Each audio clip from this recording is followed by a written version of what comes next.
Hey guys, what's up? Action RPGs! Action RPGs! It seems today that JRPGs are slowly becoming merely action RPGs everywhere you go.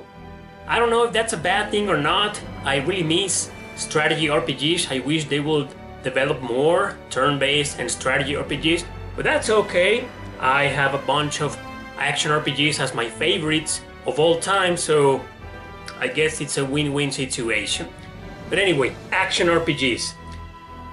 I usually recommend rare RPGs, and these are some of them. Underrated, very unknown. This is not even Japanese. And I don't know what Star Ocean 3 is doing there, because that's not rare at all, but anyway. Yeah.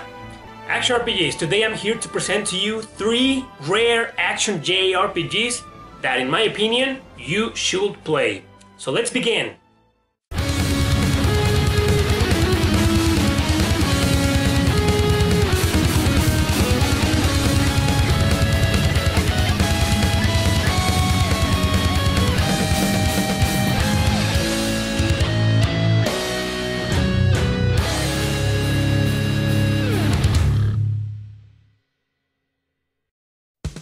Okay, let's start with Dragon Valor for the PlayStation 1.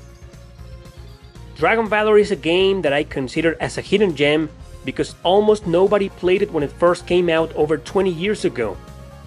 Developed by Namco and released in Europe and North America as well, this action RPG was ironically a huge thing back then in Japan.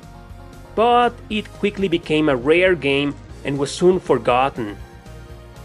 For many years, fans have tried to make noise about it and revive the hype, but these episodes always last for a couple of weeks until the game fades away once again. But anyway, it's a great action RPG, and what's amazing about it is that in every single chapter you play as a different protagonist with 3 different possible paths to follow depending on the choices of the player. I found that to be extremely interesting, making it a true role-playing game where your decisions really affect the story and the gameplay.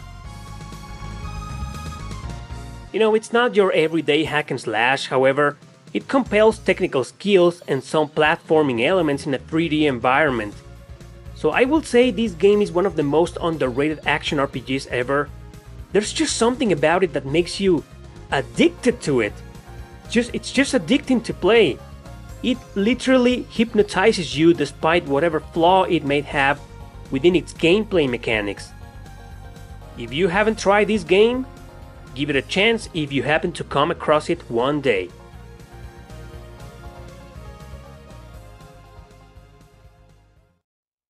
Alright, next is Trinity, Souls of Seal for the PS3. Trinity is an enhanced hack-and-slash RPG that it's completely worth playing merely because of its battle system. I've seen people complaining about the repetitive storyline since it's mainly based on doing quests, but the fact that you get to play with these 3 versatile characters, each with their own skills and abilities, and the fact that you can switch to control any of them at any time is reason enough to sit down, grab your controller and play it. Curious thing is that it comes from a series of games called Seal, and it's supposedly a prequel to the first one. However, this is the only one of the entire series that has been released outside Japan. All of them being for PlayStation consoles, by the way. So there's 4 games in the series, and this one is the last of them. Now, every single title in the series has received mixed reviews, with critics complaining about the lack of inspiration in other areas beside the gameplay mechanics. And while I can't exactly disagree with that statement, when it comes to Trinity, I enforce my own regarding the battle system. Like I said, you need to focus on exploiting its mechanics and enjoying all of its hack and slash elements if you truly wish to enjoy this excellent action RPG.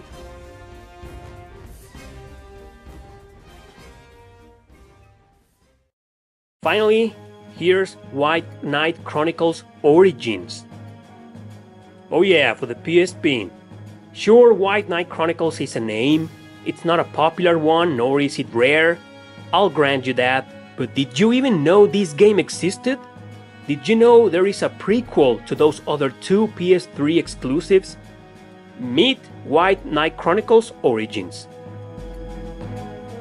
Again, we face a great title that is mostly quest-driven, but that also follows a very interesting story with charming characters. Just like in the other titles, you create your own character and fight battles in real-time action with your party members. It takes place 10,000 years before the PS3 titles. Wow!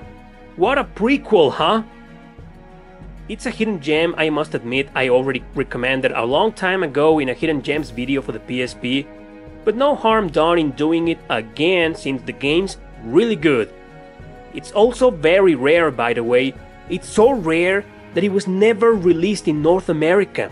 Physical versions exist in Japan, Europe, and even Australia, but none reached our land.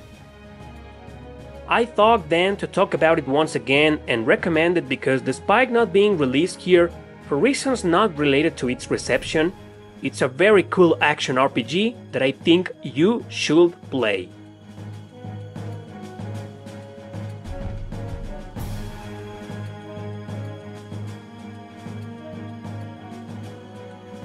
Well, even though it's not a Japanese game, it is still published by Square Enix. But nope, make your research. This wasn't made by Japanese people. And the gameplay itself, it doesn't look Japanese style at all. I played this for a couple of hours, it was alright. So if I may recommend this game as well, even though it's not Japanese but it's still an action RPG, go ahead and play it. It's not that expensive, I believe. So yeah, Heroes of Ruin. That's it for this video, guys. Thanks for watching. Don't forget to subscribe and share this video with your friends. See you next time.